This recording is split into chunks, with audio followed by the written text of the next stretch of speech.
Perkenalkan, saya Suci Rafzunia dengan nomor BP 1910536009. Baiklah, pada kesempatan kali ini saya akan membahas mengenai makalah yang telah saya buat. Makalah saya berjudul Dampak Penerapan PSAK 24 Imbalan Kerja Revisi 2013 pada Laporan Keuangan PT Telekomunikasi Indonesia Persero Tbk. Sesuai dengan makalah saya, di video ini saya akan membahas yang pertama itu latar belakang mengapa saya memilih judul makalah ini. Yang kedua adalah rumusan masalah yang akan saya bahas. Yang ketiga adalah pembahasan dari rumusan masalah. Yang keempat adalah kesimpulan dari makalah saya, dan yang terakhir adalah saran. Pertama, latar belakang makalah saya. Pada pertemuan beberapa minggu yang lalu, kita sudah membahas dan mempelajari mengenai PSAK 24. Sama-sama kita ketahui bahwa PSAK 24 itu adalah standar akuntansi yang mengatur pengakuan, pengukuran, dan pengungkapan imbalan kerja. Nah, seiring berjalannya waktu, PSAK 24 ini diubah atau direvisi untuk mengikuti perkembangan zaman dan peraturan pemerintah. Nah, revisi PSAK 24 ini juga dilakukan karena adanya revisi IAS 19. Mengapa PSAK 24 juga direvisi? Karena PSAK 24 itu mengadopsi IAS 19, yakni tentang employee benefit. PSAK 24 itu sendiri sudah 3 kali direvisi atau diubah, yakni yang pertama kali pada tahun 2004, yang kedua pada tahun 2010, dan yang terakhir adalah pada tahun 2013. PSAK 24 pertama kali disahkan pada tahun 1994, namun pada tahun tersebut PSAK 24 itu belum selengkap sekarang, karena pada saat itu PSAK 24 hanya membahas mengenai pensiun. PSAK 24 pada waktu itu juga merupakan bentuk dari penerapan peraturan pemerintah, yakni Undang-Undang Nomor 3 Tahun 1992 tentang Jaminan Sosial Tenaga Kerja yang mengharuskan perusahaan untuk membayar pekerja yang telah pensiun, yang mana membuat perusahaan harus mencadangkan dananya untuk membayar pekerja yang telah pensiun tersebut. Nah, selanjutnya PSAK 24 ini direvisi pertama kali itu pada tahun 2004. Nah, PSAK 24 revisi 2004 ini tidak hanya sebatas mengatur tentang pensiun saja seperti PSAK 24 sebelumnya, namun PSAK tahun 2004 ini mengatur imbalan kerja dengan lebih kompleks dan lebih lengkap. Latar belakang revisi terhadap PSAK 24 ini adalah Undang-Undang Nomor 13 Tahun 2003 atau yang biasa juga disebut dengan UKK atau Undang-Undang Ketenagakerjaan. Nah, Undang-Undang Ketenagakerjaan ini mengatur secara umum mengenai tata cara pemberian upah atau imbalan di perusahaan. Pada PSAK 24 revisi 2014 ini, imbalan kerja dibagi menjadi 5 kategori, yakni imbalan kerja jangka pendek, imbalan pasca kerja, imbalan kerja jangka panjang, pesangon PHK, dan imbalan berbasis ekuitas. Pada tahun 2010, PSAK 24 ini direvisi lagi. PSAK 24 revisi tahun 2010 ini sangat berbeda dengan PSAK 24 revisi tahun 2004. PSAK 24 revisi 2010 ini tidak lagi membahas mengenai imbalan kerja berbasis ekuitas karena telah diatur di dalam PSAK 53 tahun 2010. Nah, PSAK 24 revisi 2010 ini mengatur hal-hal yang belum diatur pada PSAK sebelumnya, yakni adalah program multi pemberi kerja, program imbalan pasti yang membagi risiko antar entitas pengendali, pengungkapan informasi tentang iuran untuk program iuran pasti atas anggota manajemen kunci, dan pengakuan laba rugi jumlah neto sebagai beban atau penghasilan. Nah, adapun penambahan terhadap komponen beban pensiun yakni yang pertama adalah biaya jasa kini, biaya jasa lalu, amortisasi keuntungan atau kerugian aktuaria, dan bunga dan hasil yang diharapkan dari aset program, serta ada 2 hal yang diperbarui, yakni amortisasi keuntungan atau kerugian aktuaria dan hasil yang diharapkan dari aset program. PSAK 24 tahun 2010 ini menghitung imbalan pasca kerja tidak hanya berdasarkan pada kewajiban estimasi PSAK 57, melainkan juga mengharuskan perusahaan untuk menentukan imbalan pasca kerja terkait dengan kewajiban hukum dan kewajiban konstruktif retrospektif, serta perhitungan liabilitas imbalan pasca kerja berdasarkan UKK dan digabungkan dengan peraturan internal perusahaan. PSAK 24 revisi 2010 ini dalam pengakuan keuntungan dan kerugian aktuarial diberikan dua opsi, yakni menggunakan koridor atau tanpa koridor. Selanjutnya, PSAK 24 ini direvisi kembali pada tahun 2013.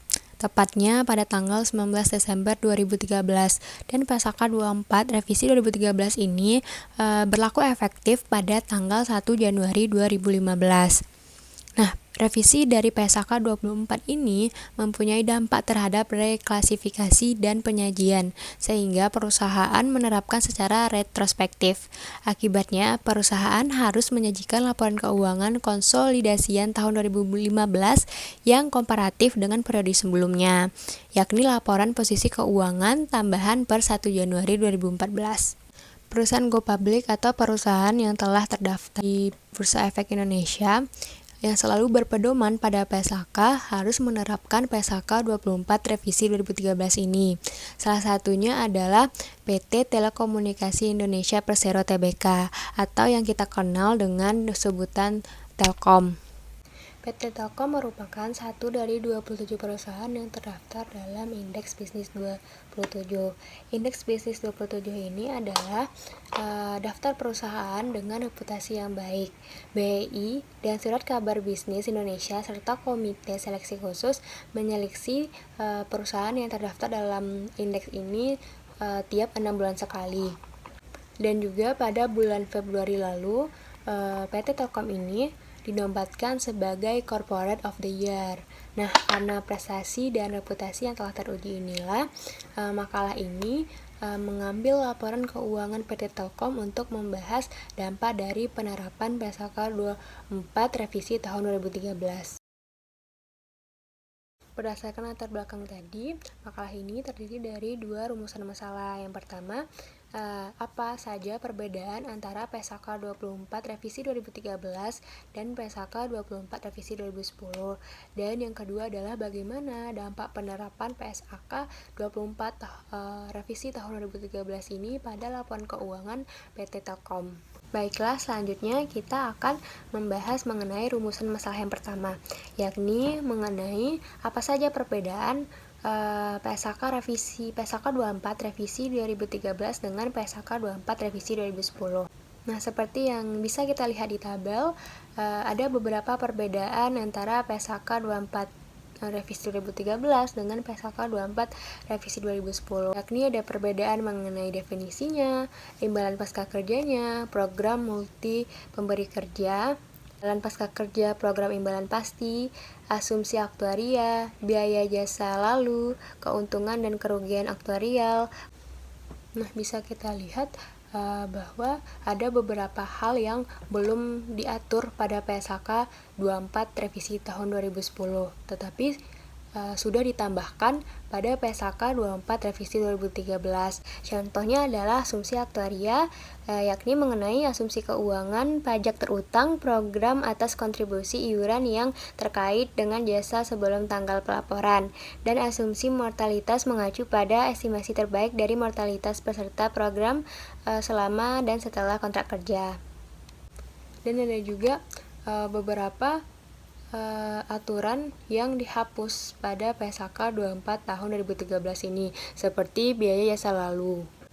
Nah, tadi kita sudah melihat bagaimana perbedaan antara PSAK 24 tahun 2013 dan PSAK 24 tahun 2010. Nah, sekarang kita membahas rumusan masalah yang kedua, yakni dampak penerapan PSAK 24 revisi 2013 pada laporan keuangan PT Telekomunikasi Indonesia.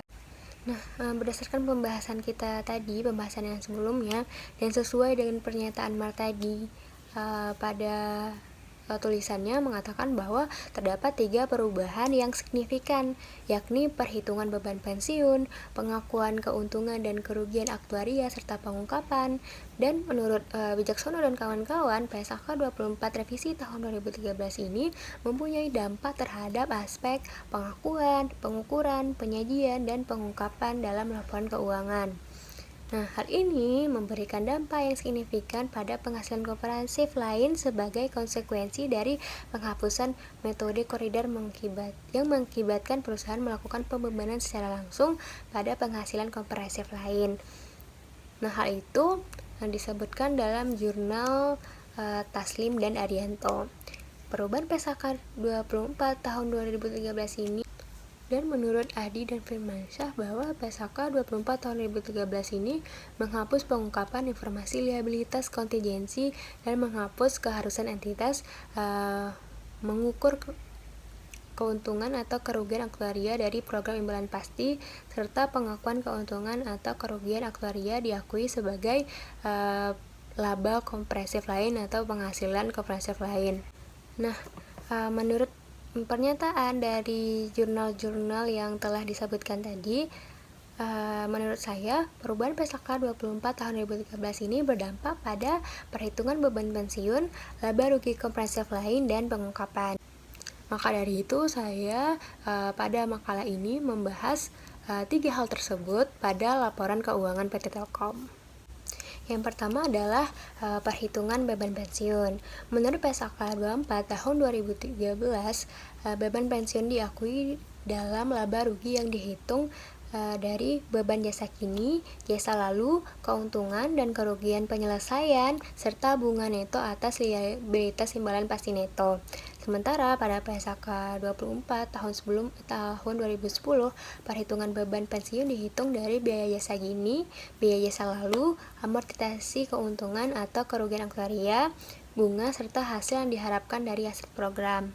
Nah, bisa dilihat di tabel bahwa beban pensiun tahun 2014 yang dinyatakan dalam miliaran rupiah yang disajikan menurut PSAK 24 revisi tahun 2013 sebesar 654 miliar. Sementara yang disajikan menurut PSAK 24 tahun 2010 hanya sebesar 645 miliar. Nah, bisa dilihat akibat dari penerapan tersebut, penerapan PSAK 24 revisi 2013 ini, beban pensiun pada PT Telkom pada tahun 2014 naik sebesar 10 miliar dari sebelumnya. Nah, selanjutnya adalah laba rugi komprehensif lain. Bisa dilihat dari laporan posisi keuangan konsolidasian PT Telkom yang disajikan kembali dalam laporan keuangan tahun 2015. Nah, bisa dilihat dari laporan tersebut, penghasilan komprehensif lainnya mengalami kenaikan sebesar 742 miliar, yang awalnya hanya 25 miliar, dan berubah menjadi 767 miliar. Hal ini dikarenakan PSAK 24 revisi 2013 ini mengharuskan pengakuan keuntungan atau kerugian aktuaria yang diakui sebagai laba komprehensif lain, yang mana pada tahun 2014 yang masih menerapkan PSAK 24 2010, pada laporan laba rugi komprehensif tidak ada laba aktuaria. Sementara pada laporan keuangan tahun 2014 yang menerapkan PSAK 24 tahun 2013 muncul keuntungan aktuaria sebesar 742 miliar. Yang terakhir adalah pengungkapan. PSAK 24 tahun 2013 ini juga berdampak signifikan pada pengungkapan.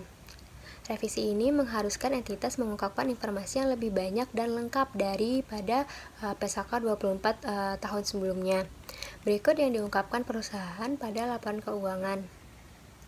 Yang pertama itu penjelasan karakteristik program imbalan pasti dan risiko yang berkaitan. Yang kedua, pengungkapan rekonsiliasi saldo dan akhir dari liabilitas imbalan yang menunjukkan rekonsiliasi terpisah atas aset program dan nilai kini kewajiban imbalan pasti. Yang ketiga, perusahaan melakukan pemisahan nilai wajar aset program berdasarkan sifat dan risiko sesuai dengan PSAK 68 tentang nilai wajar. Yang keempat, penyajian dampak atas jumlah, waktu, dan ketidakpastian arus kas masa depan. Hal tersebut berisikan analisis sensitivitas atas asumsi aktuaria, metode, dan asumsi yang digunakan dalam analisis. Perubahan dari periode sebelumnya, deskripsi strategi untuk memadankan aset dan liabilitas, deskripsi setiap pengaturan dan kebijakan pendanaan, iuran, dan informasi mengenai profil jatuh tempo kewajiban.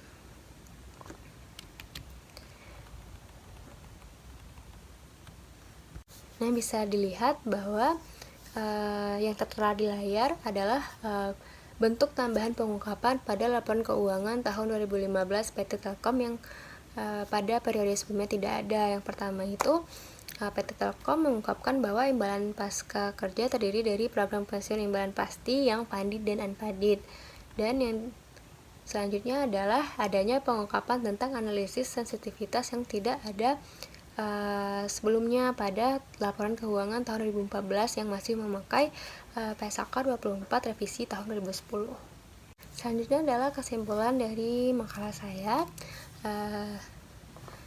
Kita tahu bahwa PSAK 24 itu telah mengalami berbagai perubahan dan perkembangan mengikuti zaman serta peraturan pemerintah.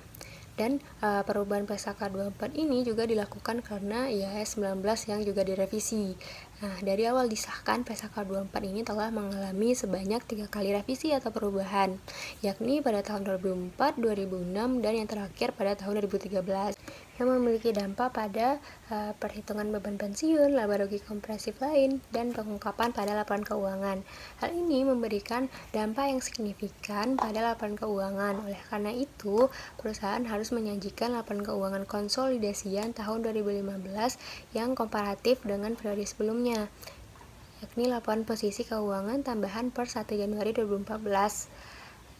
Dan PSAK 24 tahun 2013 ini berlaku efektif setelah 1 Januari 2015. Maka dari itu, PT Telekomunikasi Indonesia Persero Tbk sebagai perusahaan yang go public dan yang terdaftar pada BE dan menyajikan laporan posisi keuangan tambahan per 1 Januari 2014 dalam laporan keuangan konsolidasian tahun 2015.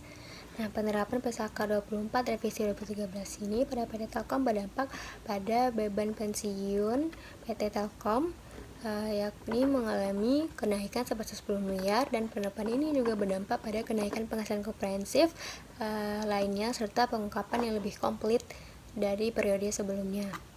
Terakhir adalah saran, perusahaan harus selalu siap dan membuka diri akan perubahan standar akuntansi dan menerapkannya serta mengungkapkan dengan jelas perubahan tersebut sehingga informasi yang disajikan memadai untuk semua pihak pengguna laporan keuangan. Berikut adalah sumber literasi yang saya